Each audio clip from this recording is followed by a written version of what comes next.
Hi everybody, welcome back to the Parkerverse, and this is going to be my rewind review of The Force Awakens.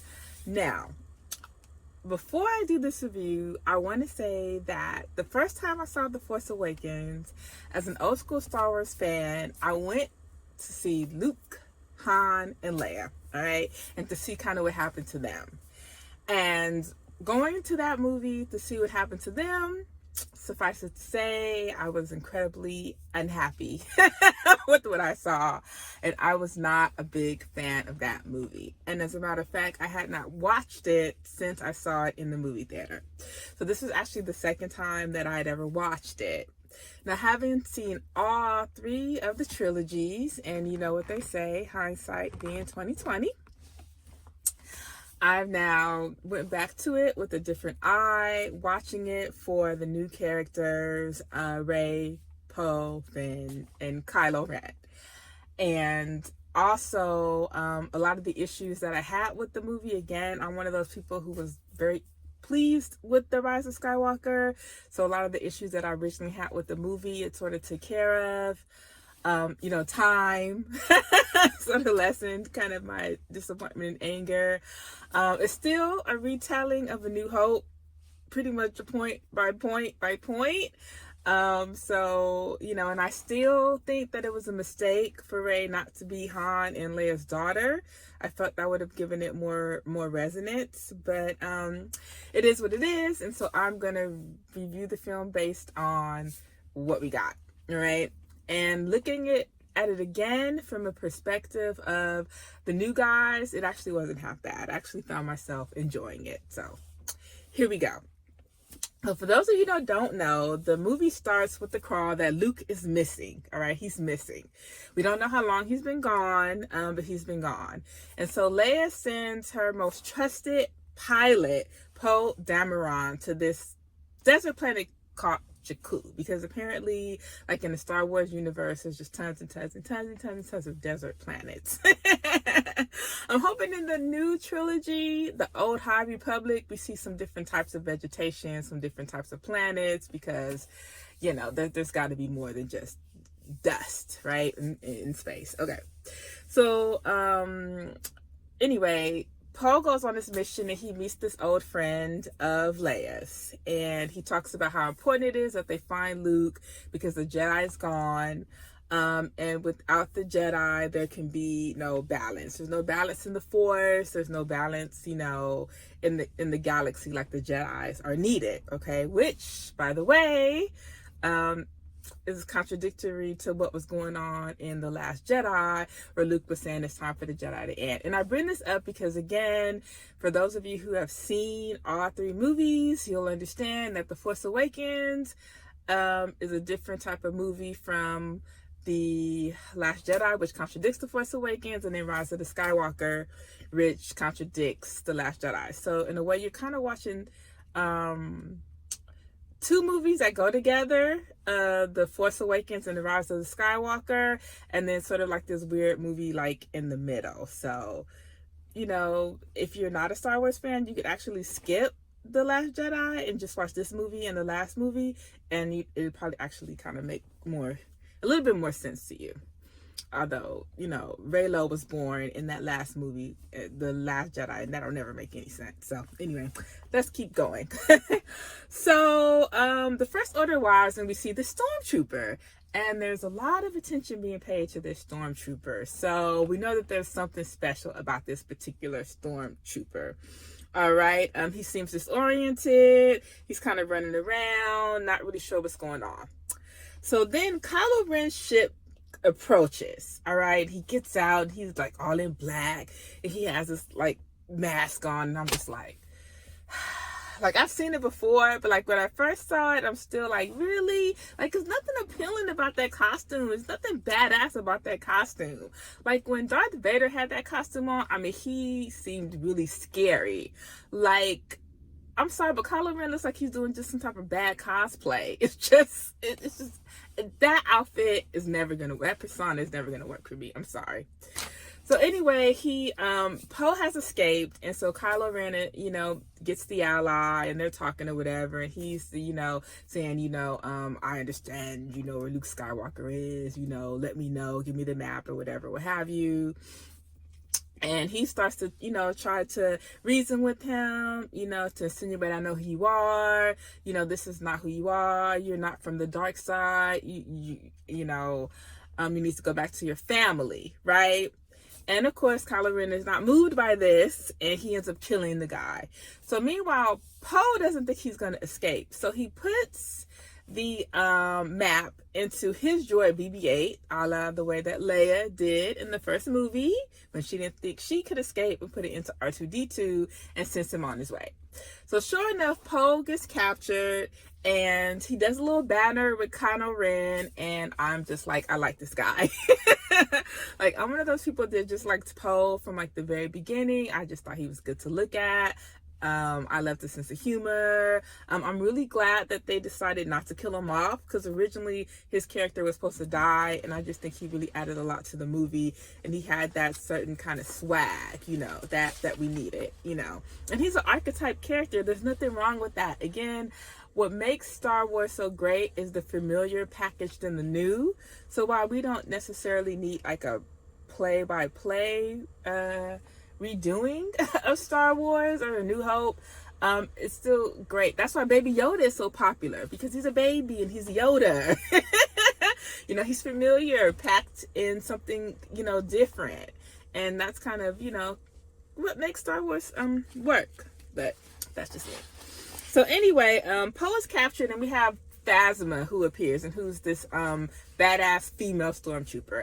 I'm not going to get into Phasma because she turned out to be much ado about nothing. Nothing happened with her character.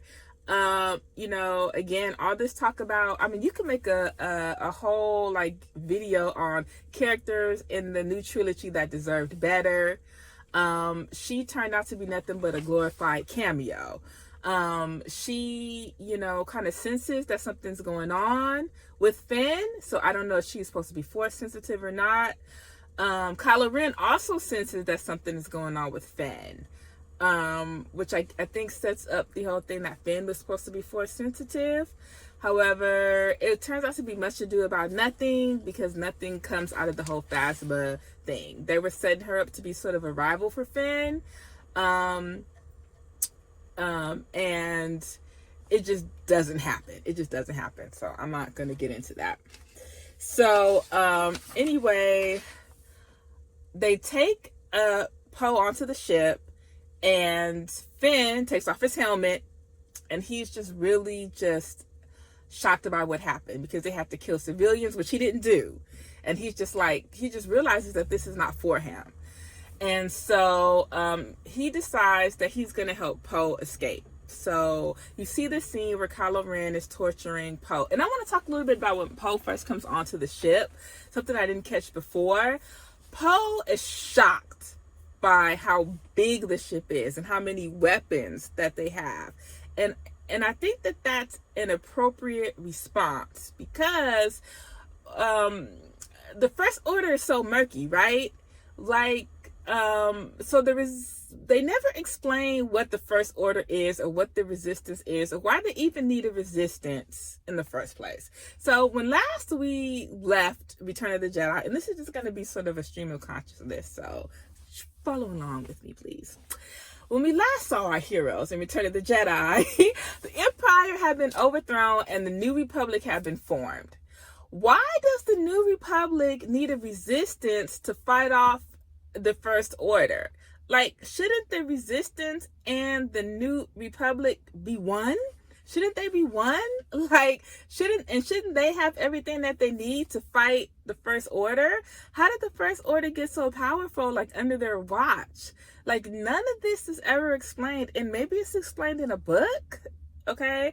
Again, I'm a huge fan of the expanded universe. However, not so much the new canon universe. So I haven't read any of the books, as opposed to before when I pretty much read all the books in the expanded universe. So I don't know, but I think it's just insane that we don't know how the First Order was able to build all these ships, to kidnap all these kids, to build all this army right under the nose of the New Republic, who has a resistance, instead of just going head to head with them. It just is. That's the thing that's confusing. And again, the foundation of this trilogy was not a good foundation. Not explaining the First Order and the Resistance. Not really, doing a good job, in my opinion, sort of with Rey and who she was and who her lineage was going to be.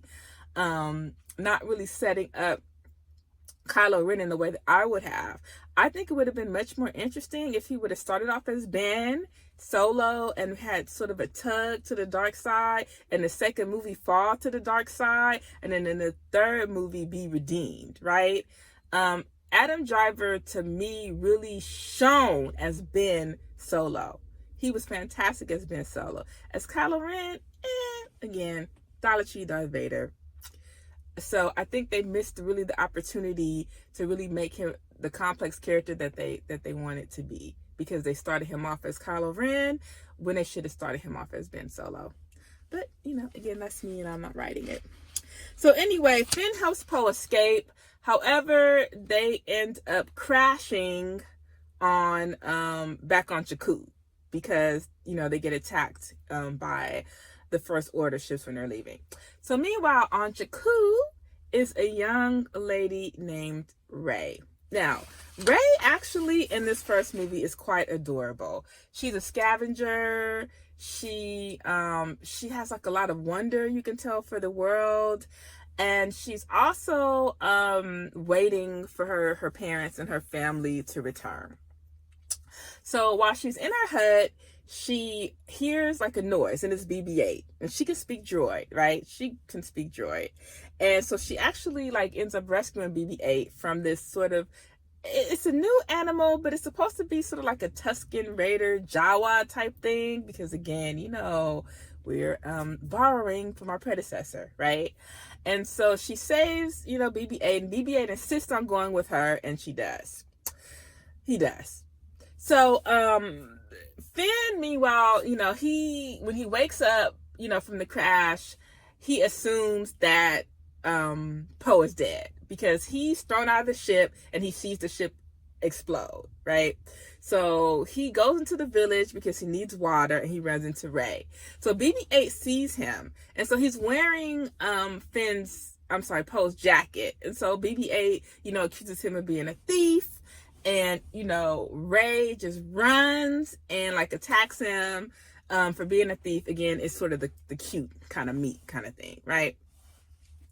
And so then, he tells her that he's with the Resistance, right? Which he's not. He doesn't know anything about the Resistance, but she just kind of assumes he's with the Resistance.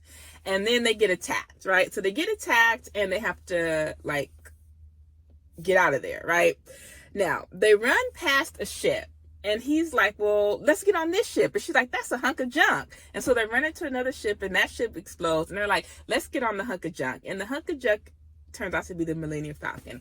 Again, okay, a foreshadowing, which didn't turn out to be anything, that possibly she was Han Solo's daughter, right? Because it would make sense, if the Millennium Falcon was there, and maybe they were sort of there looking out for her or something like that, that she was, attached to the original trio in some way. It was sort of all these Easter eggs that they threw out that turned out to be kind of red herrings, but the movie would have been better for it.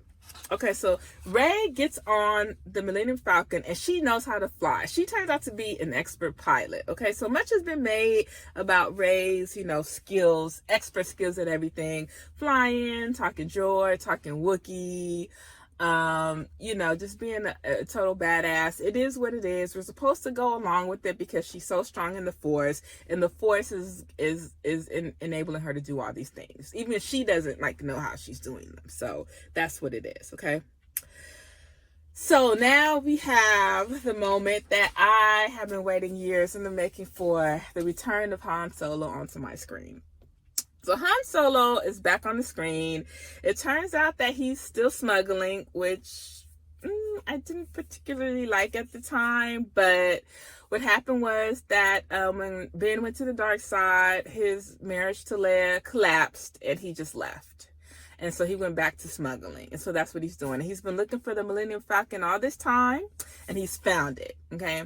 So there's this whole subplot with him and these other smugglers that he's double crossed that, you know, I don't particularly enjoy, and I'm not going to go into because it's just for action and excitement and all this other kind of stuff, and to bond him with Rey and Finn. So, of course, they defeat, you know, the other bounty hunters, and they go off with Han. And they explain to Han, you know, that they have to get BB-8 to the Resistance. And, of course, you know, Han knows all about the Resistance. He, you know, wants to help and get the droid to Leia. And then, of course, when they say, you know, it contains a map to Luke Skywalker, of course, he knows Luke. And so they're surprised because they think Luke's a myth. Again, why do they think Luke is a myth? I don't know. Because the war just happened, I think, probably 30 years before this movie. That's in people's lifetimes. And even, again, I don't know why people thought Jedis were a myth, but people thought Jedis were a myth during Luke's time. So I guess if they thought Jedis were a myth during Luke's time, then they clearly, this is 60 years after that or whatever, 40 years, they would still think that. So fine. However, how would they know who Han was? Because they knew who Han was. They knew he was a general. So wouldn't they know that Luke Skywalker was also a hero of the old war, even if they didn't know that he was a Jedi? Anyway, Han tells them that it's all true, that Luke Skywalker is true, that the Force is true, and they're just like, you know, just shocked, right? They're just shocked. So anyway, he takes them to this planet, and they run into, and I thought it was Corellia, but I'm not sure. And Rey is just, it's so green, and she's so just enamored with it. And Han, you can tell, is enamored with her. And so I want to say this because a lot has been made about, well, they tried to do this. They stepped it back in the beginning, but they tried to say that Han was a deadbeat father and a horrible husband. And that's why one of the reasons Kylo Ren went bad, which was bull crap, because that's just bull. I just never believed it. And they did walk back on that. And the one book that I actually did read from the new canon was them talking about how Han and Leia were actually happily married, and things with Ben were going good until he turned to the dark side. So they walked, you know, some of that stuff back, which they should have. But you can tell that Han misses being a father. He misses his kid. And Rey, he senses a connection, almost a familiar connection. Again, it seemed like it was foreshadowing. The way that he, like, you know, took her in and liked her. But you could see in his relationship with her the hunger to have a relationship with a child, with his son. So if he was such a horrible person and a bad father and so selfish, you wouldn't see any of those things, you know.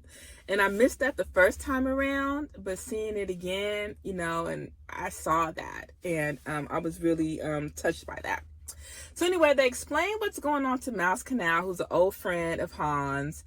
And Han is like, you know, we have to get this droid to Leia. And she's like, you need to take it. And he's like, really, you know, stumbling and bumbling. She's like, Han, you've been running away for a long time. You need to go home, right? Meanwhile, Finn is like, you know what? I didn't sign up for this. I'm not doing this. I'm leaving, right? And Rey is really like, what do you mean you're leaving? And she tries to get him to stay, but he's like, I'm not going to stay, you know, come with me, right? And she's like, no, I can't. I can stay here. Meanwhile, you're seeing a connection between the two of them, all right? Again, stuff that was being set up that I wish that they had followed through with, but they didn't. And when I say connection, I'm talking about a romantic connection between the two of them, right? And this isn't about like shipping, because the only couple in Star Wars I care anything about is Han and Leia. I liked Anakin and his girlfriend in the Expanded Universe, but alas, that ended in tragedy. So, but so I could care less about Finn and Rey ending up together romantically. It was just the fact that a lot of stuff again was set up in The Force Awakens that Rian Johnson just chose to just drop. That's the point. Okay, so anyway, while they're on the planet, the First Order find them and start attacking, right? Now, this is an interesting thing. Before the attack happens, Rey hears voices, and she goes downstairs and she finds Luke's lightsaber. Why Luke's lightsaber is there, we don't know. But when she touches it, she has all of these flashes in, the past, the present, and the future, right? Which is really kind of interesting, right? And so she runs off. So when the First Order attacks, she's separated from everybody. Finn is about to leave, but he has a feeling, again, foreshadowing to Force sensitivity. And he goes back and they're under attack, right? He doesn't have a weapon. He wants to fight. And Maz Kanata says, you have a weapon. And he gives him a lightsaber. Again, foreshadowing, okay, that he's Force sensitive. Anybody can turn on a lightsaber, yes, but the way that Finn is fighting with it naturally, he has Force powers. Now, I know this is also supposed to be a red herring because we're supposed to think that Finn, the Force is awakening in Finn and he's the new Jedi, but it turns out to be Rey. However, I also think it's also letting us know that Finn himself is Force sensitive as well, which I definitely picked up on. So, meanwhile,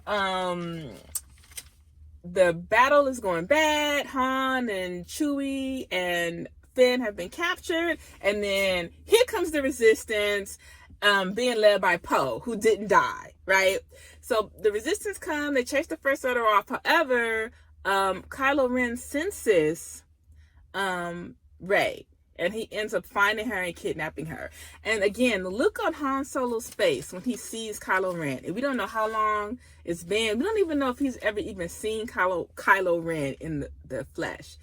The pain, the anguish, the loss on his face.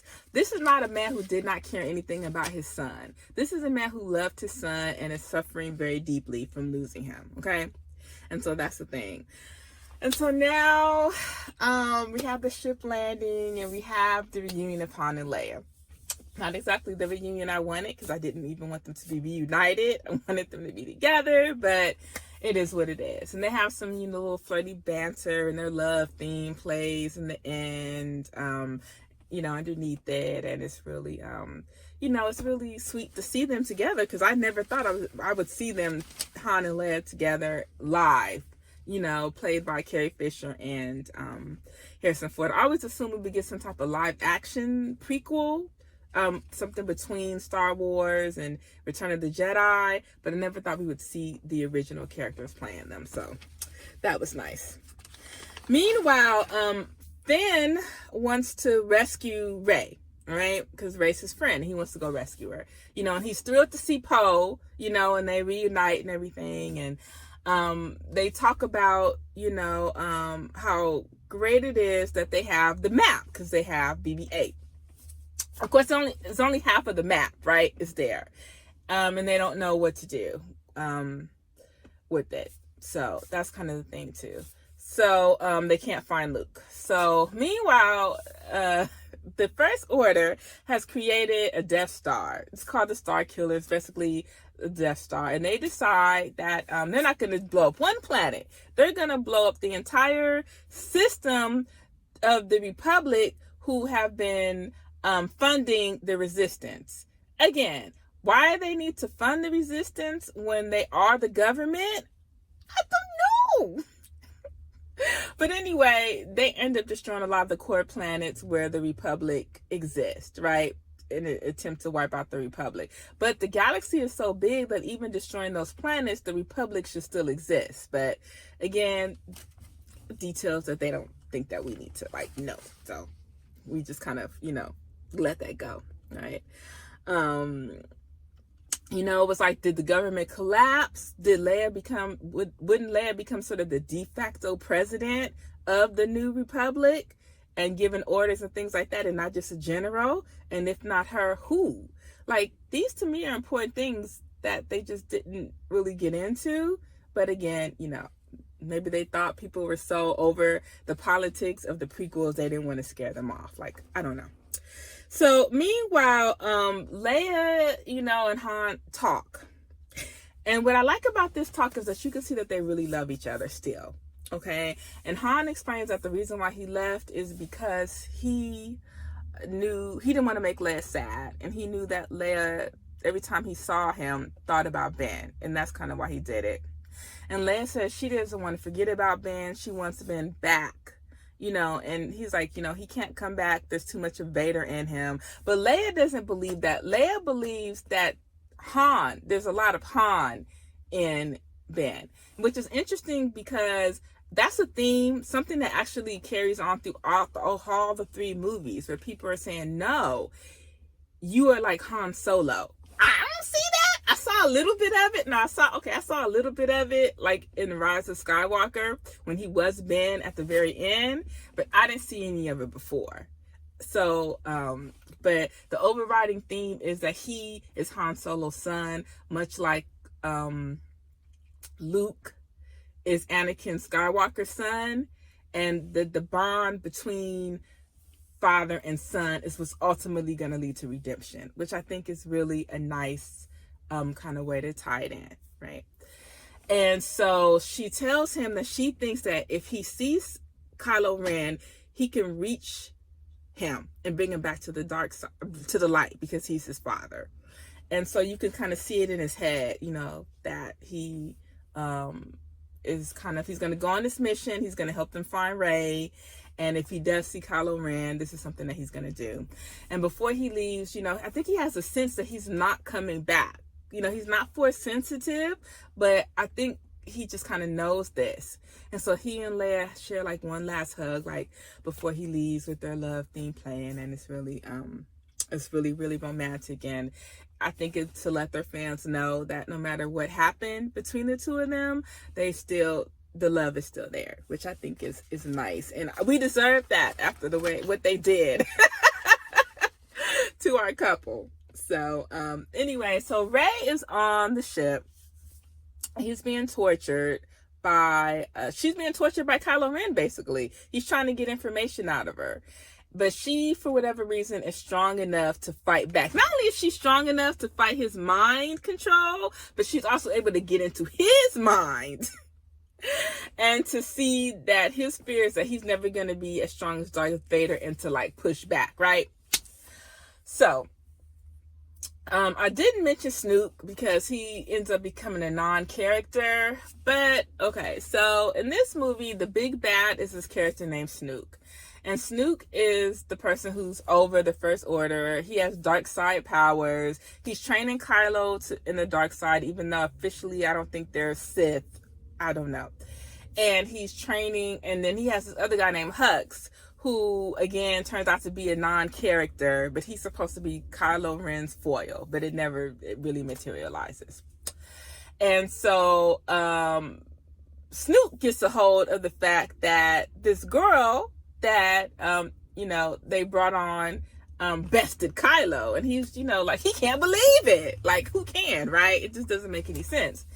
And so he wants the girl to be brought to him. Now, in retrospect, if you're looking at it like, okay, this is the Emperor, and the Emperor is pulling all the strings, he,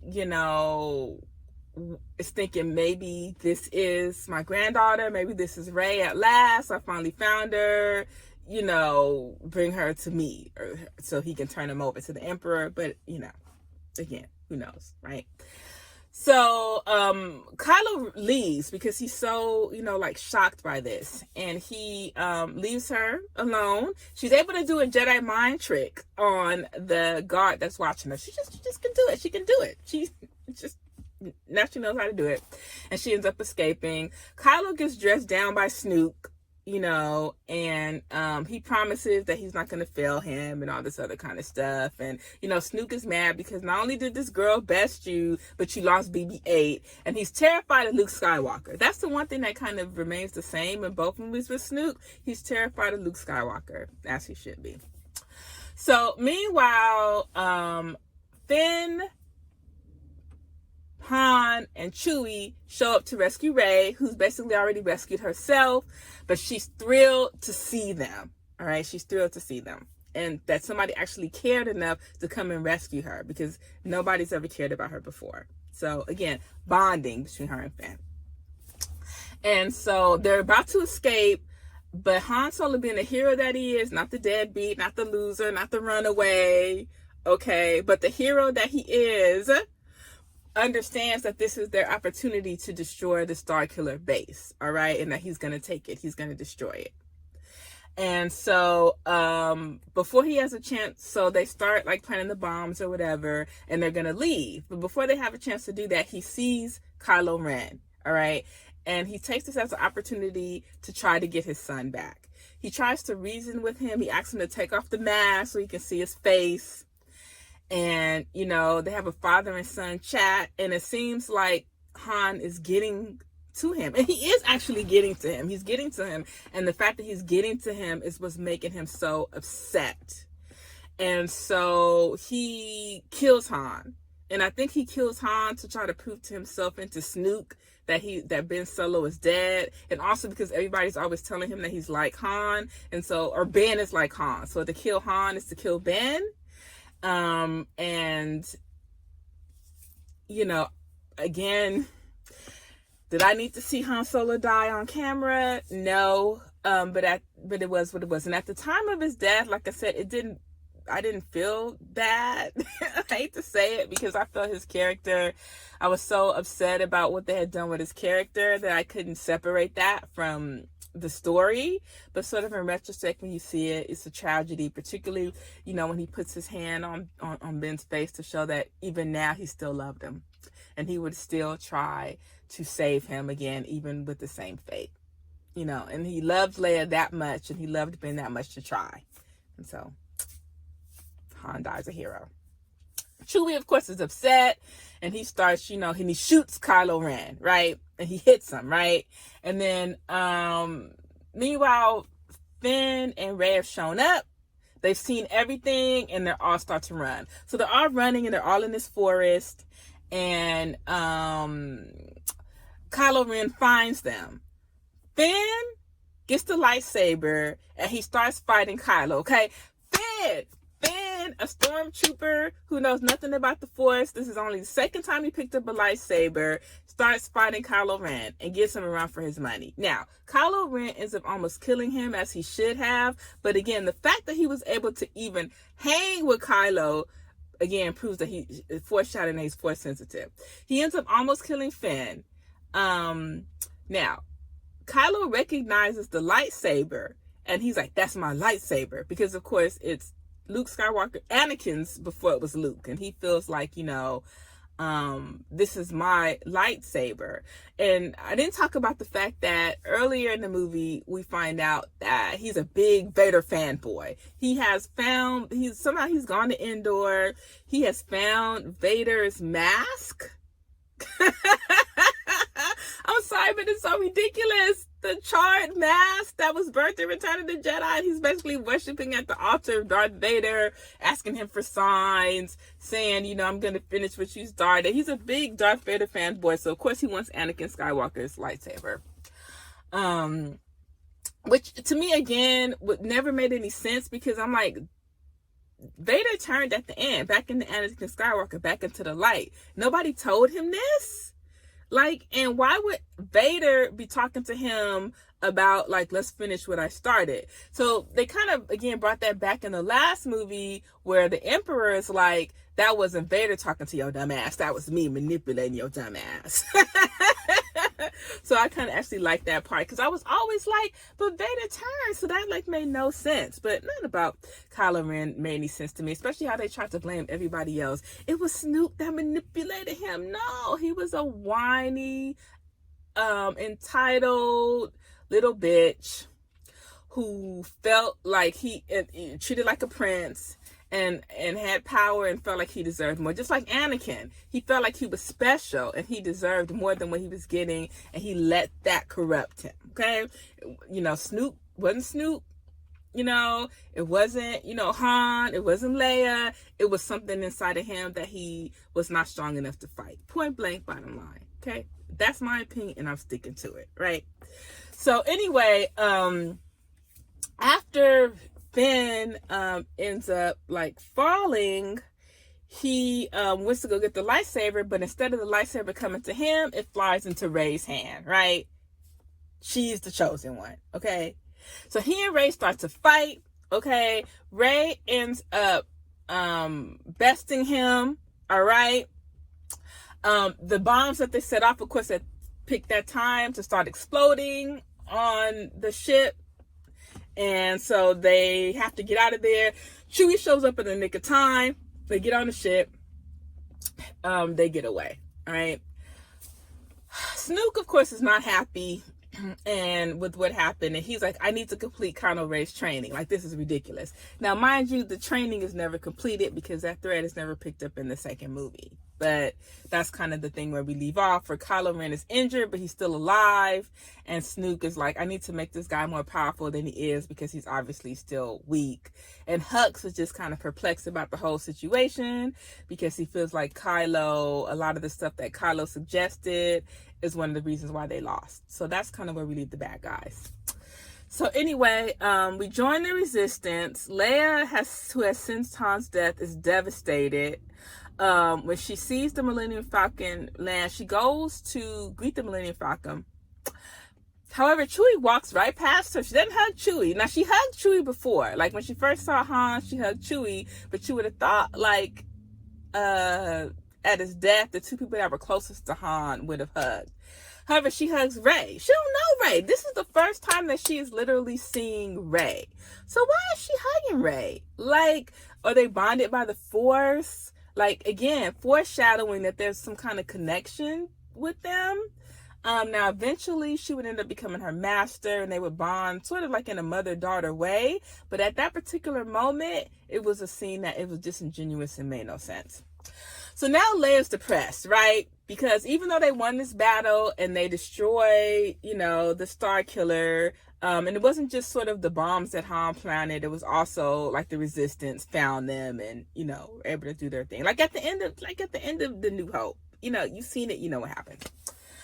But her son seems to be lost to her. Her husband's dead. They only have half of Luke's map. Everything, the Republic, I guess, is destroyed. All hope is lost. And then R2, who has been asleep the entire movie for no reason whatsoever, wakes up. And guess what? He adds the other half of the map to where Luke is. There's hope. There's a new hope. So, Leia, of course, is, thrilled, and she decides that she's going to send Rey, this girl who she doesn't know. She's going to send Rey to go find Luke. And I guess because she can sense that she has the Force and that she needs to be trained and she can help. We don't know. Before Rey leaves, she goes to see Finn, and they have a very tender moment where she kisses Finn on the forehead. Again, foreshadowing of their close bond that we never really get to see developed because, again, the next movie sort of derails that. All right. Chewie, for reasons that we don't know, decides to go with Rey on the Millennium Falcon. Why? The Millennium Falcon should be his ship. So after Han died, he should get on the ship and be like, peace out. I'm going to have my own adventures. It's been real, right? Or stay with Leia. Why does he go with her? Does he go because he wants to see Luke or he has a message for Luke? Why is he? It just doesn't make any sense. It's just all of a sudden, Rey has inherited the Millennium Falcon and Chewie. It's just dumb. Okay. So anyway, they head off and they find Luke. He's on this planet. She sees him. He's standing on a cliff. It's a very dramatic moment. The dramatic music swells. He turns around, almost looking like Fabio when he takes his, cloak off. She's very serious, very reverently hands him his lightsaber. He takes a look at her and the movie ends, right? So that's The Force Awakens. I could see why people were upset when The Last Jedi first came out, especially with that last scene, because there's so much hope and excitement, and what does that mean? That moment, and just to have him sort of like toss it over his shoulder kind of cheapened it. But again, the movie itself wasn't a bad movie. It was entertaining. It was what it was. It was a popcorn flick. When you look at it for what it is, it's enjoyable. When you look at it without all the nostalgia and without all your expectations, it is a movie that does fit into the other 6 movies. And because you see that Han and Leia and Luke are sort of in it, and they're sort of the threads with 3PO and R2D2.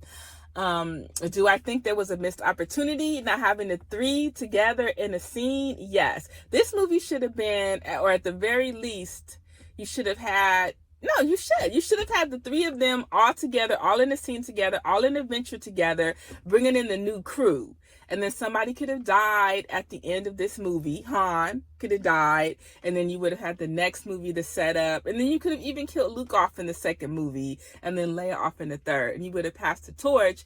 But you would have passed the torch in a way where people got to see the characters that they wanted to see back together. You got to see a real connection between the next generation and the old generation. And the passing of the baton would have seemed more organic. Because to me, it just seemed forced. It seemed like we have these new characters. They're on the foreground. Characters that y'all loved and actually paid to see. Get in the background, okay? Because it's a new day in town. The Force is awakening in the youth. And your services are no longer necessary. And that's not something I like. And I know that Leia was a prominent figure in all 3 movies, but I feel like she ended up almost being a prominent figure by default, because of sort of the backlash of people that were hungry to keep the original characters front and center. And you had killed Han in the first movie. Lando was nowhere in sight. Luke, of course, was never sort of, he died in the second movie. So Leia had to almost become the glue that held all the 3 of those movies together. And I'm not exactly sure if that would have happened if different decisions had been made. It's not a bad thing that it happened. Leia was the only character that stayed consistent, in my opinion, throughout the 6 movies that she was in. So, that is what it is. But I think it was a missed opportunity. I think that this should have been the story of Ben Solo. I don't think they should have retreaded the First Order Emperor clone thing. I think it should have been a new adventure. I think it should have been Ben Solo, maybe even trying to find his roots, maybe even fighting the dark side. And so coming to the dark side, and then you could have had like the Rey character either be his sister, which would have been awesome, or a friend or somebody, also being somebody who was Force sensitive and a Jedi trying to save him. You could have had Han and Leia and Luke trying to save him, and you could have seen sort of what they had been up to and trying to keep the Republic together, trying to keep the new Jedi Order together. Trying to escape their past and build a new future. That to me would have been interesting, because again, to me, the Skywalker saga is about generations. It's about family. And I think everybody involved should have been family. And that's just me. I know some people, again, will make that argument. Anybody can be a Jedi. But again, we already know this. Anybody can be a Jedi. But in the Skywalker saga, we need to be talking about Skywalkers, okay? So all in all, that's kind of my review of The Last Jedi. I'm sorry, not The Last Jedi, The Force Awakens. I'll say, in the movie, I think Rey starts off incredibly adorable, interesting. And then she just gets derailed. And, her obsession with, turning Kylo back for no reason. She just gets derailed in the next movie. And then I think she's kind of back to a little spark in Rise of the Skywalker. Poe, I like Poe. I've always liked Poe. It's cool. Finn's my boy. I'm really sad because, again, if you go back and watch The Force Awakens, you can see all the potential for him to be a Jedi standing next to Rey. That never happened. I think, again, had the Last Jedi been a different movie, that would have happened, but because the setup got lost with that, it didn't get picked up in the third movie. We got the Force sensitivity, but we didn't get the badass Finn Jedi that I think that we would have gotten. Kylo Ren, don't like him, will never like him. Hux, disappointment, turned out to be a non-character, a joke. Phasma, again, just a glorified cameo. We'll never know what was going to happen with her. Maz Kanata, again, got derailed in The Last Jedi. It turned out to just be a cameo appearance. And so in the last movie, she has more screen time, but her character was so unimportant, was made so unimportant by The Last Jedi, it doesn't really kind of matter. Old school characters, Luke, he was in it for 5 seconds. And then it's like, why did he create such a complicated map to find him? Like, what was the purpose of that? We don't know, because according to the next movie, he never wanted to be found, which makes no sense whatsoever. All right. Why did R2-D2 wake up at that exact moment to reveal the other half of the map?